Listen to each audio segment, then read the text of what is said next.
cómo se determina la composición porcentual de un elemento que está formando parte de un compuesto, ¿no? Y ya.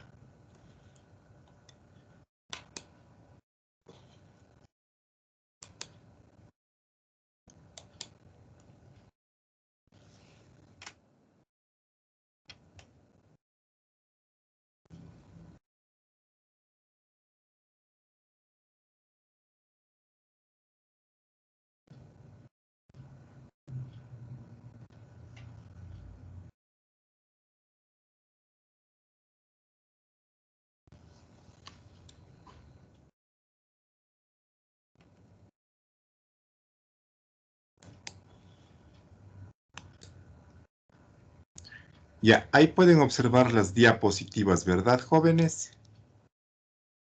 Sí, profe.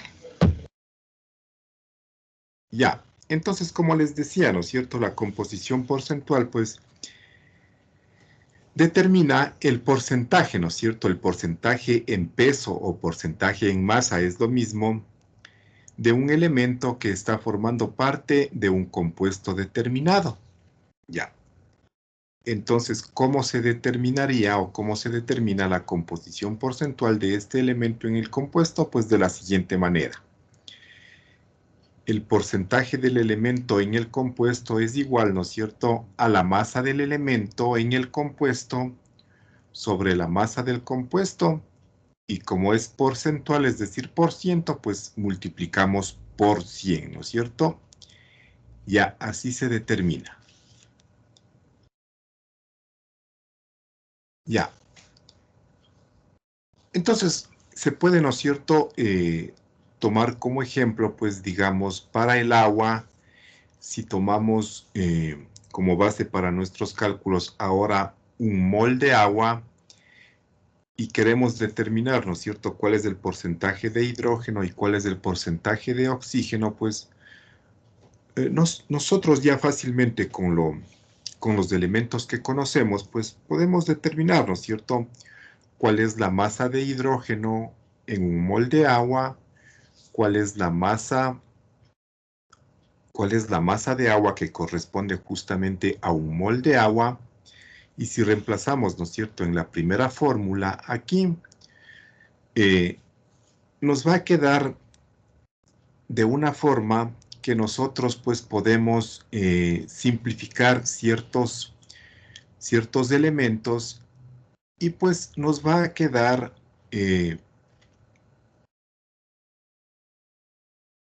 esta fórmula inicialmente, ¿no es cierto?, nos va a quedar expresada pues en estos términos que ustedes pueden observar en la segunda fórmula. Ya.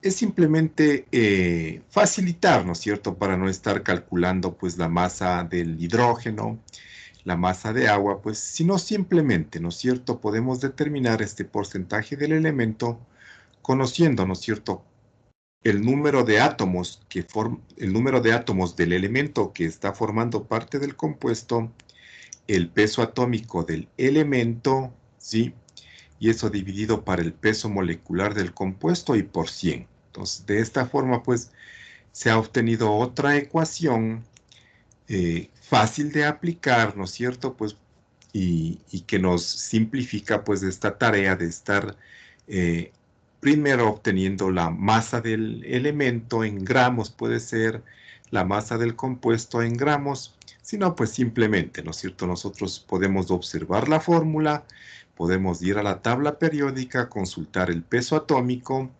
consultar los pesos atómicos y con esto determinar el peso molecular y rápidamente pues vamos a obtener el porcentaje de un determinado elemento en un determinado compuesto, ¿no? Ya.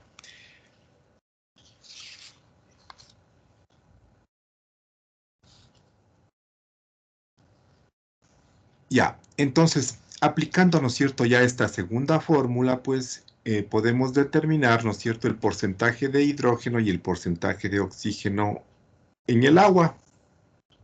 Ya, entonces para el porcentaje de hidrógeno, ¿no es cierto?, va a ser igual al número de átomos, 2. Peso atómico del hidrógeno, 1. dividido para el peso molecular del compuesto, 18. Y esto por 100 me da 11,11% de hidrógeno. Ahora para el oxígeno. Número de átomos, 1. Peso atómico del oxígeno, 16. Esto dividimos para el peso molecular del compuesto. 18 por 100 me da 88,89%.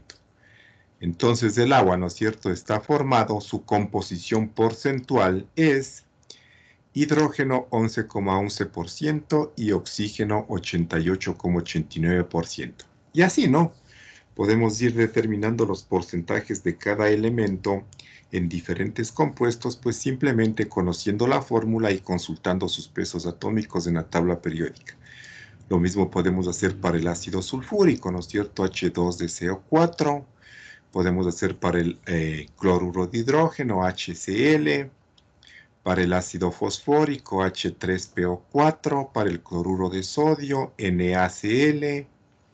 Para el ácido oxálico, ¿no es cierto?, un ácido orgánico, H12O4, para el amoníaco, NH3, etcétera, etcétera, ¿ya? Simplemente con conocer la fórmula y los pesos atómicos, pues fácilmente ya determinamos el porcentaje de cada elemento en un determinado compuesto, ¿no? Ya, jóvenes. Entonces, con este tema, pues ya prácticamente hemos concluido la unidad 1 y simplemente, ¿no es cierto?, resta pues hacer una serie de ejercicios que están pendientes, ¿no? Ya. ¿Alguna pregunta hasta aquí, jóvenes?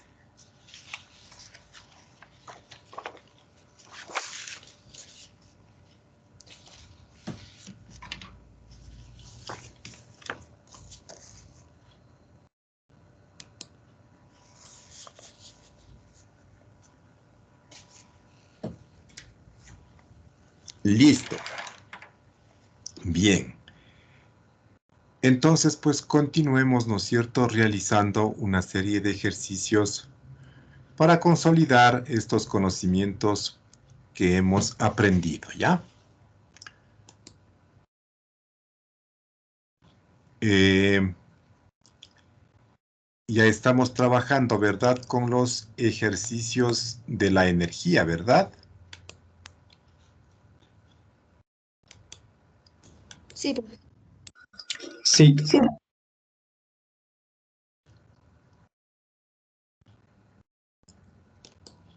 Ya.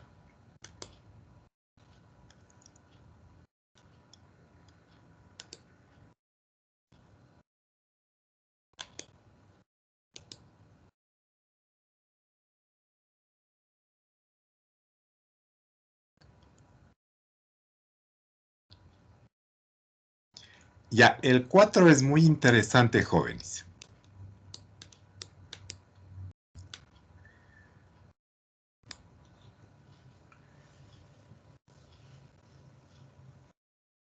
Ya, miren. Tenemos un galón de agua, ¿no es cierto?, a 10 pies de altura.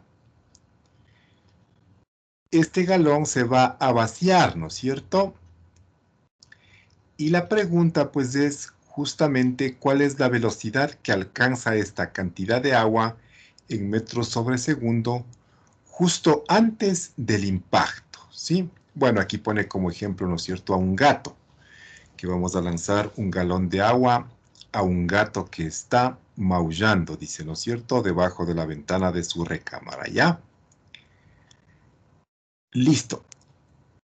Entonces, aquí, ¿no es cierto?, me da la altura, ¿no es cierto? Entonces, pues yo rápidamente asocio, ¿no es cierto?, altura con energía potencial. Efectivamente es así, porque la energía potencial, recordemos, es igual a la masa por la gravedad y por la altura, ¿no es cierto? Ya. Pero la pregunta es la velocidad. Ya. Y cuando yo hablo de velocidad, pues asimismo rápidamente tengo que asociar con energía cinética. ¿Por qué? porque la energía cinética, pues es, ¿no es cierto?, un medio de la masa por la velocidad al cuadrado. Ya. Entonces, para resolver este ejercicio, pues, de alguna forma, tengo que relacionar energía potencial con energía cinética. Tengo que unir estos dos conceptos, ¿verdad? Ya. ¿Cómo lo hago? Se lo hace aplicando, ¿no es cierto?, la ley de la conservación de la energía. ¿Qué me dice, no es cierto? Que la energía, pues, no se crea ni se destruye, solamente se transforma. Ya.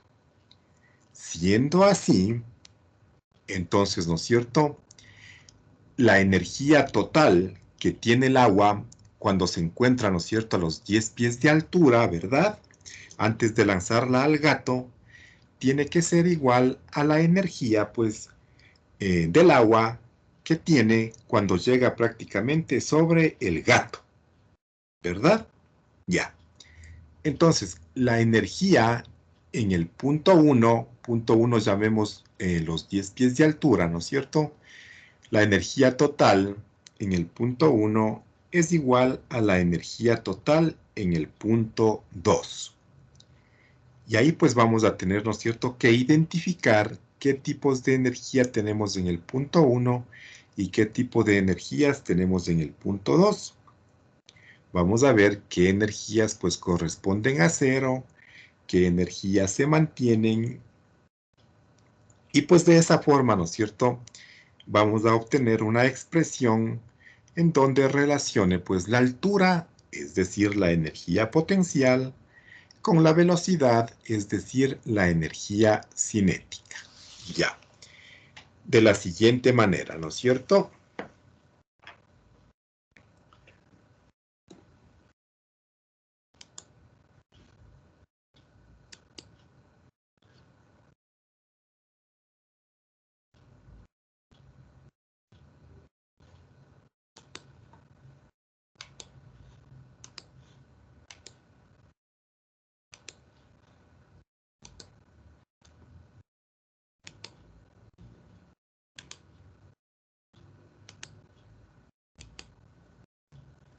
Ya, ahí podemos observar la pizarra, ¿verdad, jóvenes? Sí, profe.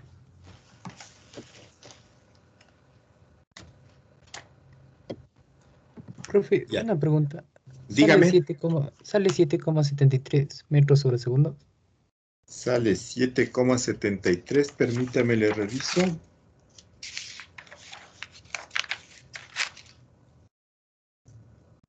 Sí, eso sale. Ya, profe, gracias. 7,73 metros sobre segundo. Ya. Entonces lo que les decía, ¿no es cierto? Vamos a dibujar. Ya, digamos que aquí está el nivel del suelo, ¿no? Aquí está el gato.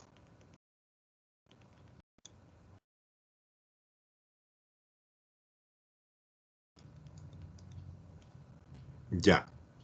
Y estos son los 10 pies de altura.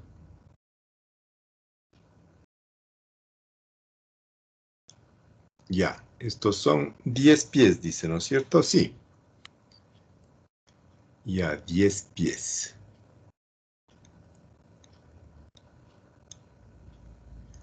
Entonces, inicialmente el agua está aquí, ¿verdad?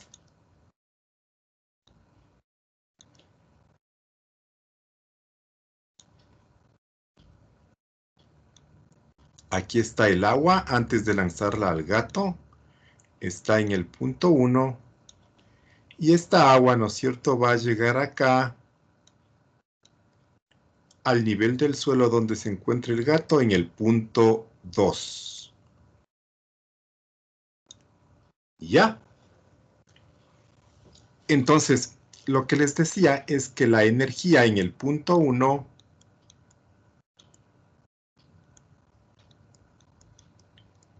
es exactamente igual a la energía en el punto 2.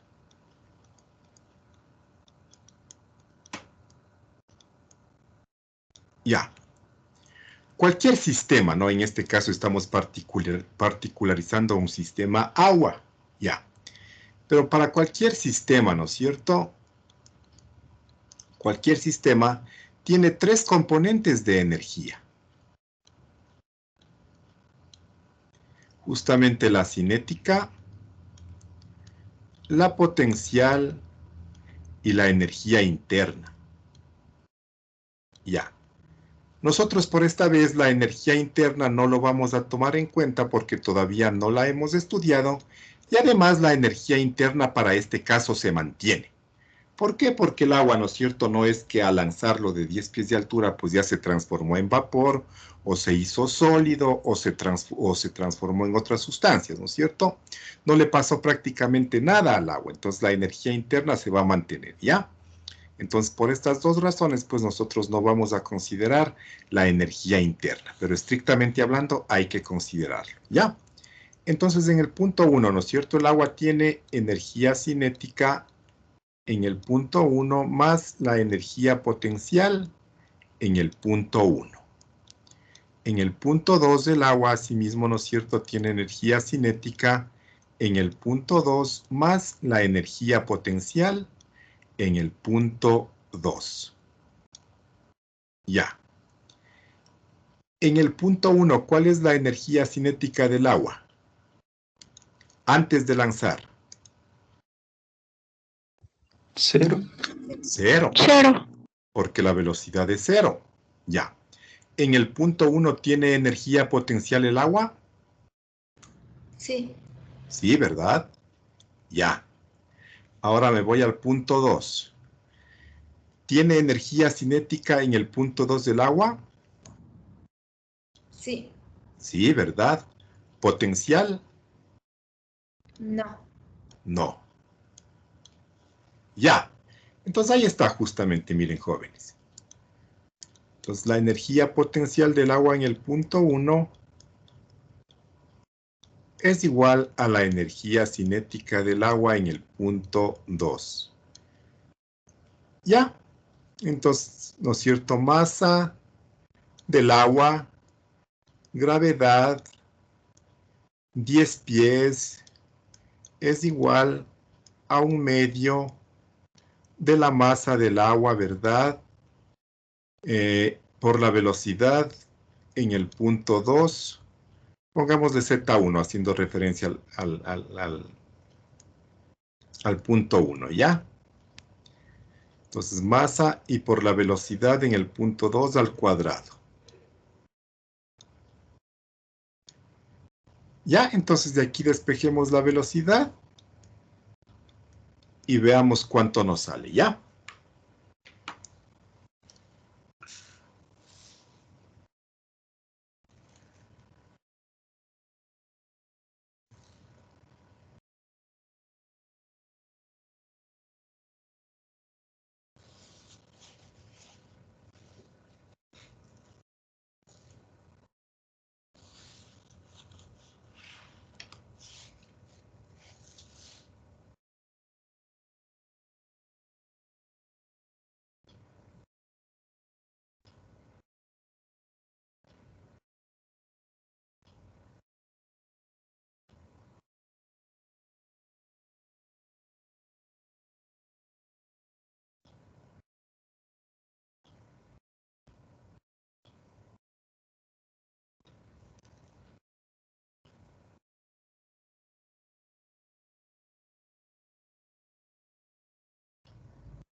Ya, sí sale 7,73, ¿verdad?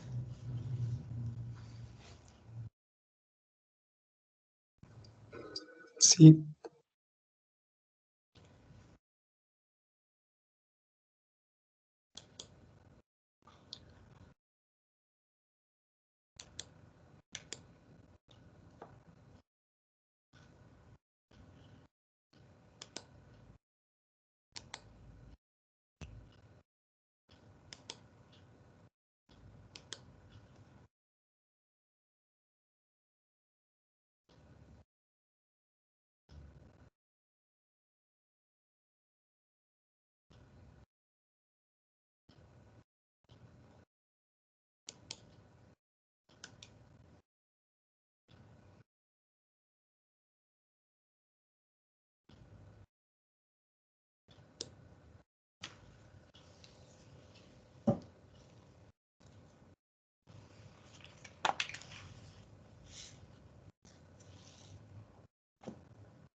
Ya.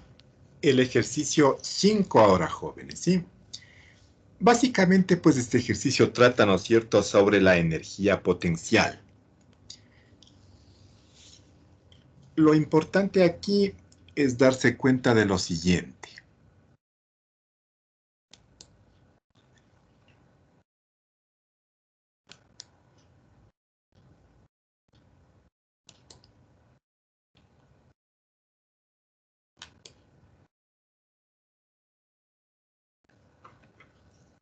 Ya, observemos lo siguiente, jóvenes.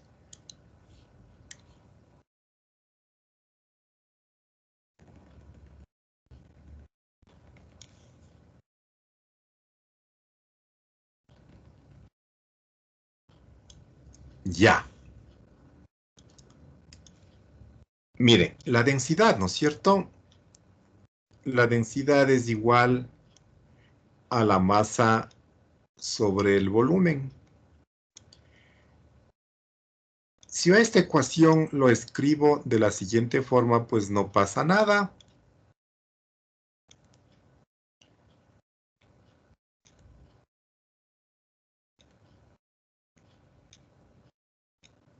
¿Verdad? No le pasa absolutamente nada a esta ecuación. Que es t, vamos a llamar a t tiempo.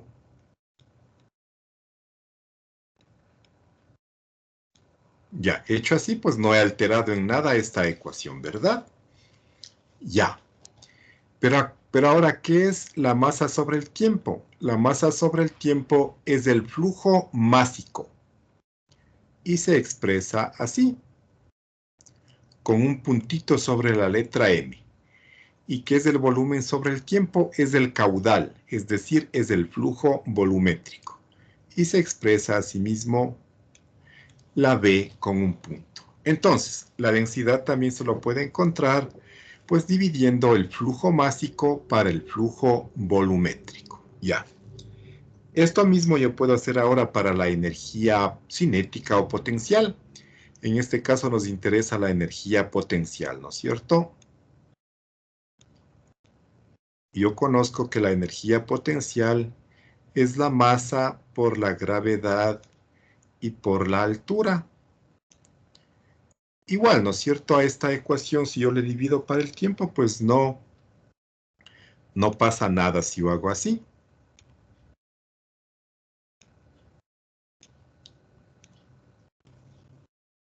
Ya. Entonces, ¿qué es la energía potencial para el tiempo? Pues, ¿no es cierto? Es el flujo de energía potencial. Y de la misma manera, pues se lo expresa con un puntito. Esto es igual al flujo másico por la gravedad y por la altura. Ya. Esto es lo importante que había que darse cuenta, jóvenes, ¿no? Ya, entonces, pues ahora sí, ya podemos determinar, ¿no es cierto?, la energía potencial en el ejercicio 2, ¿no?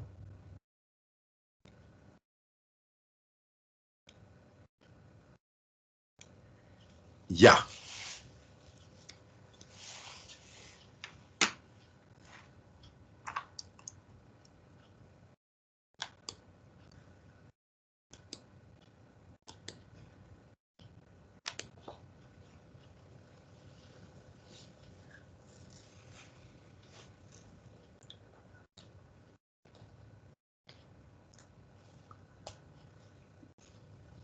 Entonces, ¿no es cierto? Primero, pues aquí,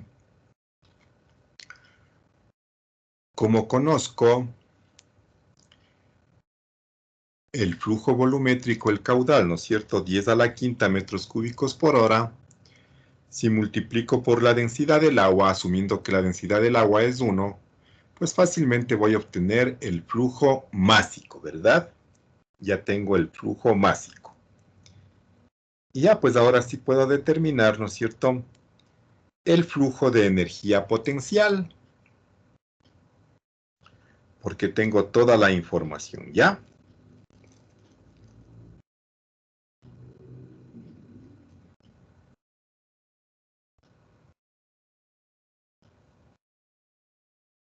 Obviamente, ¿no es cierto?, las unidades del flujo de energía potencial van a ser, hablando en el sistema internacional, Joule sobre segundo, ¿sí? Es decir, en forma general podemos decir el flujo de energía potencial van a ser unidades de energía sobre unidades de tiempo.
Ya, ¿es suficiente la energía que produce la cascada, jóvenes, o va a faltar?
Ya entonces, como les decía, ¿no es cierto? Primero hay que determinar el flujo másico con la densidad y el flujo volumétrico. Lo voy a determinar de una vez en kilogramos por segundo, ¿no? Para trabajar solo con unidades del sistema internacional.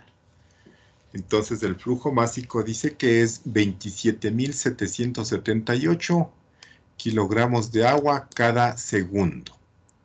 ¿Ya?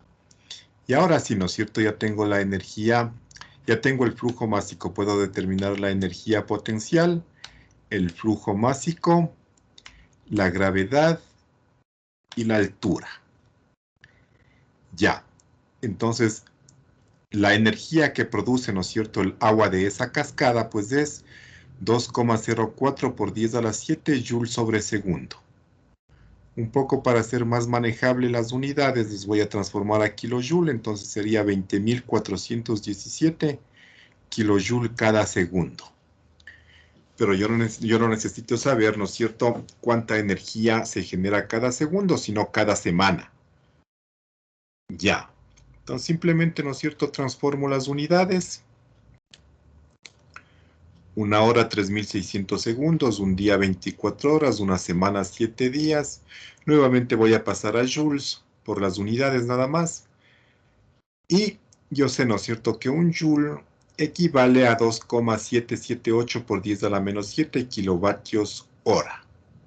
Entonces, eso me da como respuesta que el agua de esa cascada genera 3,43 por 10 a la sexta kilovatios hora cada semana. Es más que suficiente, ¿no es cierto?, para pues cubrir las necesidades que decía, pues para la televisión, para la radio, para algo más, decía, ¿verdad? Ya. ¿Listo, jóvenes? ¿Alguna pregunta? Inge, disculpe una pregunta. Sí, claro. Ahí donde está la densidad, los 1000 kilogramos, eso, ¿de dónde sale? Porque Es no. la densidad del agua. Ah, ya, Inge, gracias. Estoy asumiendo que es 1 gramo por centímetro cúbico, o lo que es lo mismo 1000 kilogramos por metro cúbico.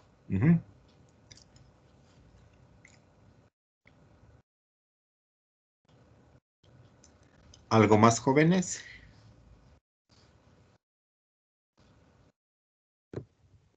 Profe, o sea, que siempre que no me dé la densidad, yo asumo que es esa. Así es, siempre y cuando se trate de agua, ¿no? Ajá, sí, sí, Ya, profe, gracias. ya.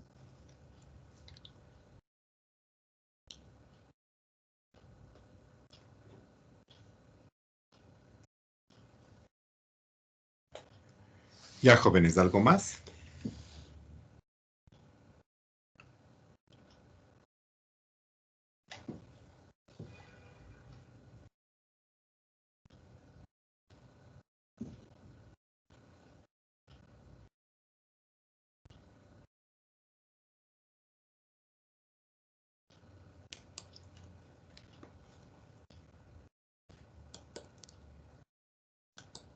Y ya, entonces, creo que estos ejercicios pues son los más importantes, ¿no es cierto?, en cuanto tiene que ver a la energía, ¿sí?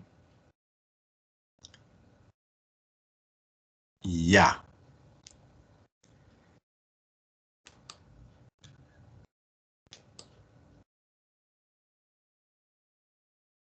Ya, ahora hagamos, ¿no es cierto?, ejercicios pues referentes al tema de constantes del átomo, ¿sí? Todos esta serie de conceptos pues que hemos ido revisando, ¿no? Ya. Entonces, hagamos el 2, jóvenes.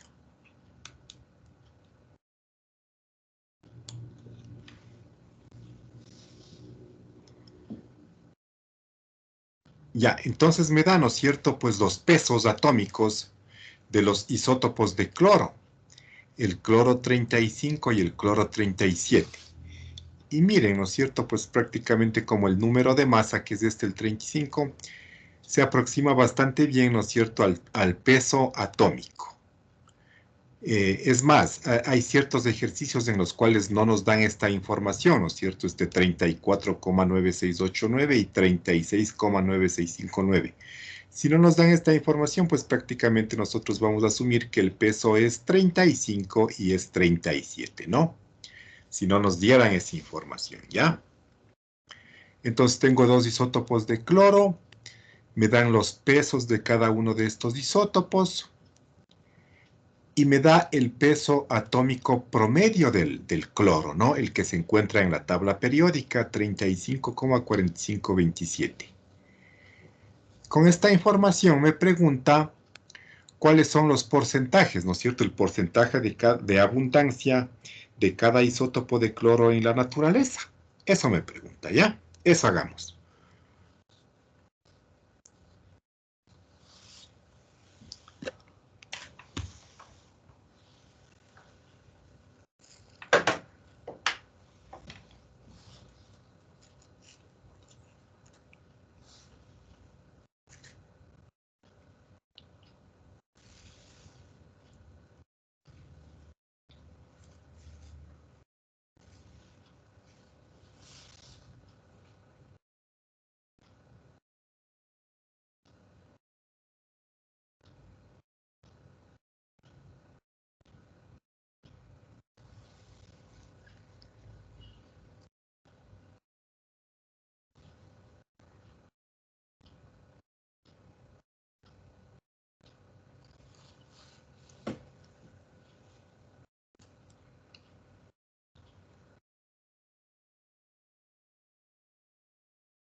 Ya hay una respuesta, ¿no es cierto? 49,32 y 52,13.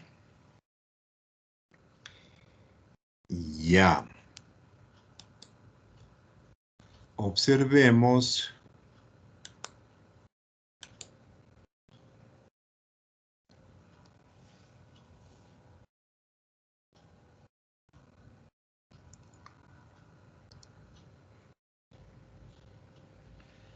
Ya. Este peso, ¿no es cierto? El 35,4527. Miren, está más cerca del 35 que del 37, ¿verdad? Ya. Eso quiere decir que el isótopo de cloro 35 está en mayor cantidad respecto al isótopo de cloro 37. Entonces, esa no es la respuesta, ¿no? Un isótopo tiene que estar en mayor cantidad, en mayor porcentaje respecto del otro, justamente por esta información que nos da aquí, el 35,45, ¿no? Ingeniero, pero el cloro, al ser diatómico en la naturaleza, no se encuentra con dos cloros. O sea, tendríamos que multiplicar su peso atómico por 2. No, no, no, no. En este caso nosotros estamos trabajando con el cloro atómico nomás, no como el cloro molecular. Claro, efectivamente así es, no se encuentra como gas. O sea, el cloro es diatómico en la naturaleza y se encuentra como gas. Pero para estos casos, ¿no es cierto? Los pesos atómicos que nos dan en la tabla periódica son de cada átomo, de un átomo nomás, no son de moléculas, son de átomos. Por eso se llama pesos atómicos. Ujú. Entonces solo trabajaríamos, si el ejercicio nos dice que es molecular, trabajaríamos con los dos átomos de cloro. Si no, no. Ahí sí, ahí sí. Caso contrario, con un solo átomo. Ajá.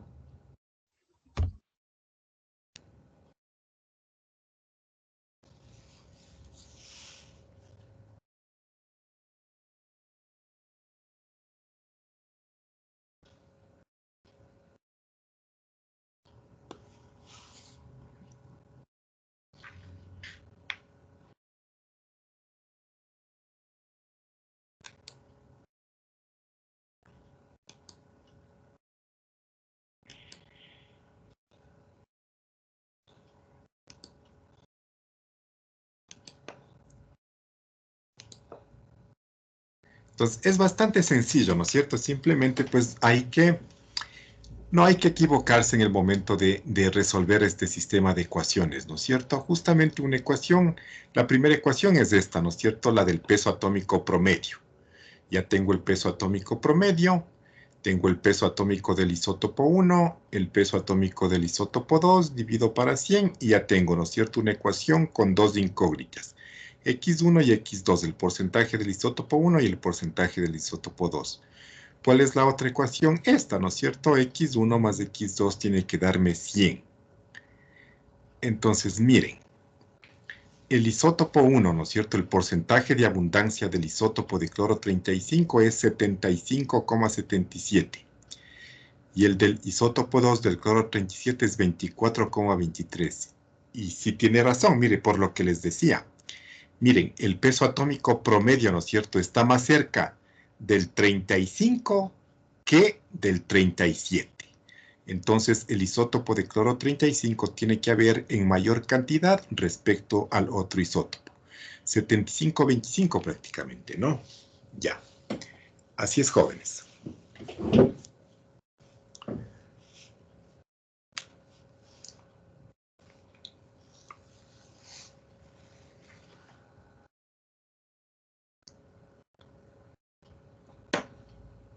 Ya, ¿alguna pregunta respecto a este ejercicio, jóvenes?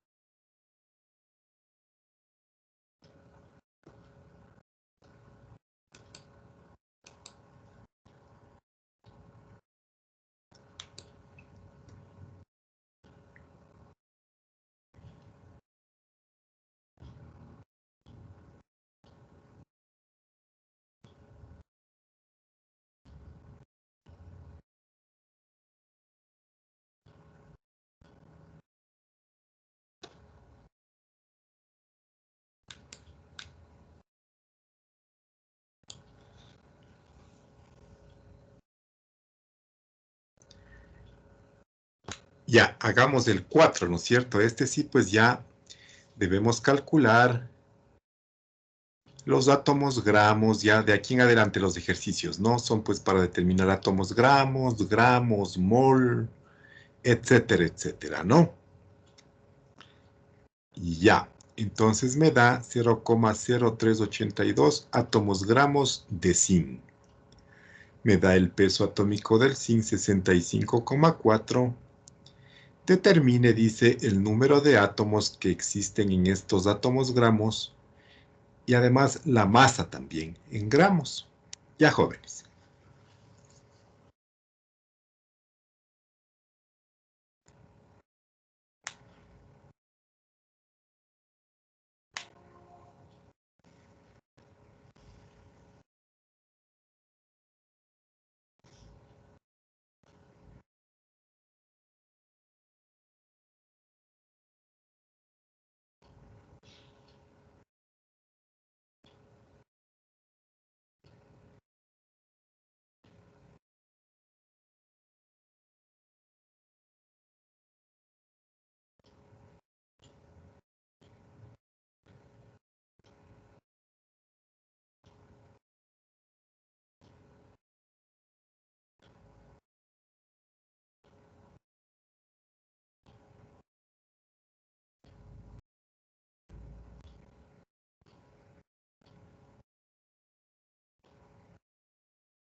Ya, ¿cuántos gramos de zinc tenemos, jóvenes?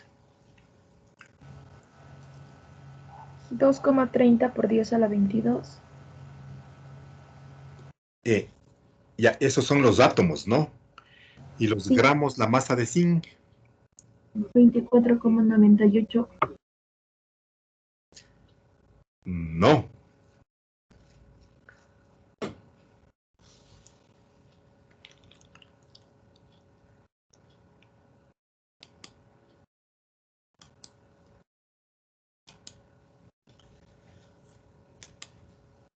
Ya, entonces fácil, ¿no es cierto, jóvenes?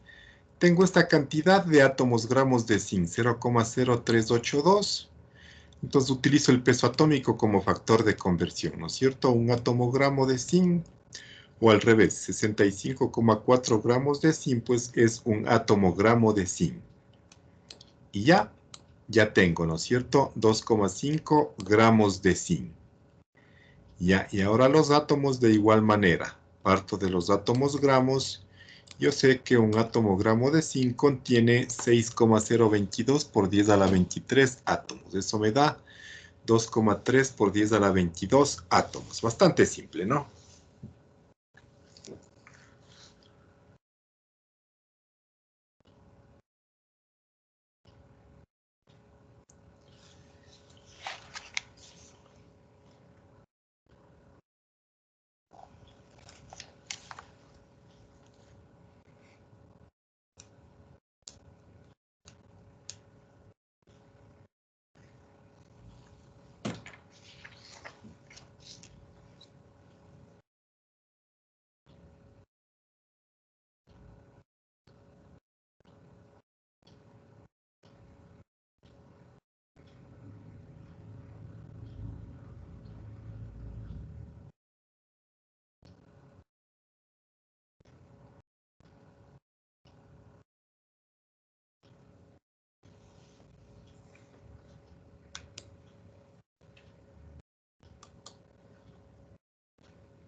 Ya, el 8 determinemos, jóvenes. ¿Cuántos átomos gramos de azufre?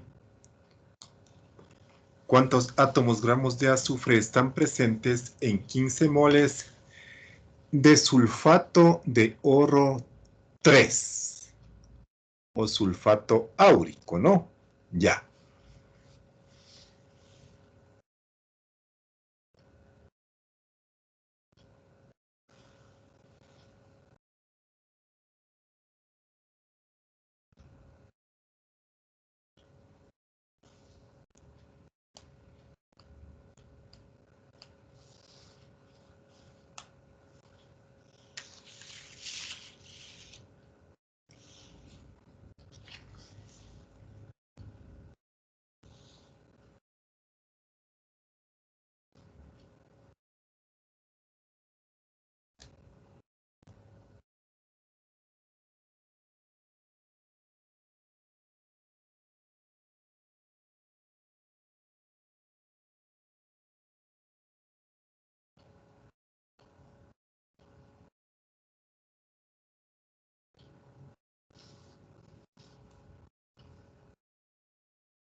Ya. ¿Cuántos átomos gramos de azufre están presentes en 15 moles de sulfato de oro 3, jóvenes?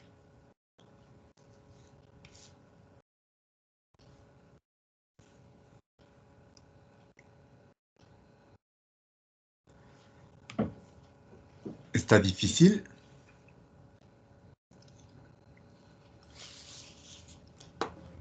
45. 45, correcto. 45 átomos gramos de azufre están presentes en 15 moles, ¿no es cierto? De sulfato de oro 3.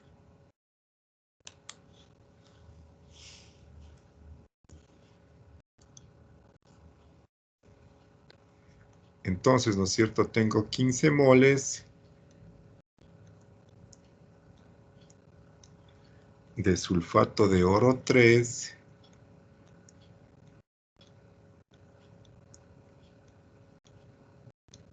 Ya, ¿no es cierto? En un mol de sulfato de oro 3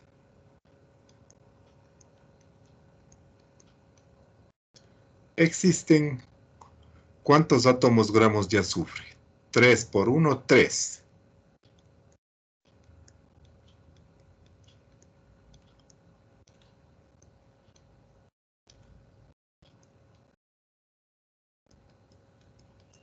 Ya, bastante simple, ¿verdad?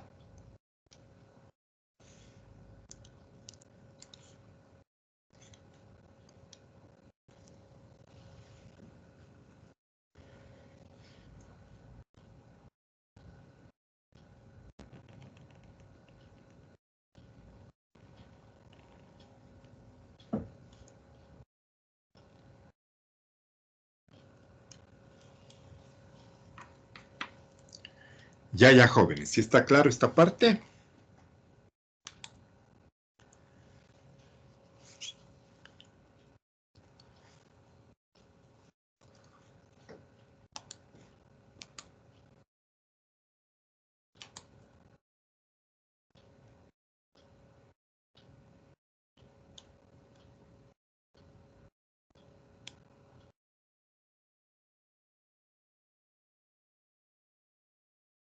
Ya, el 10, jóvenes.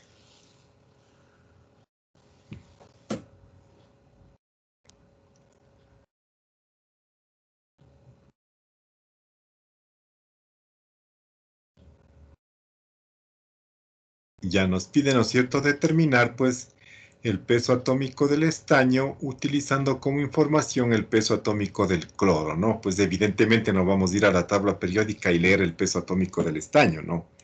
Ese no es el objetivo del ejercicio. Sino solamente podemos utilizar el peso atómico del cloro, ¿sí? En este, pues, cloruro de estaño 4, ¿sí? O cloruro estánico. Ya, a ver, hagamos, jóvenes.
Ya, jóvenes, ¿cómo les va? ¿Cuánto les salió?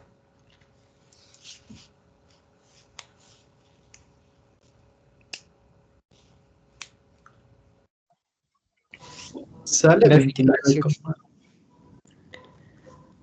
¿Cuánto? 118.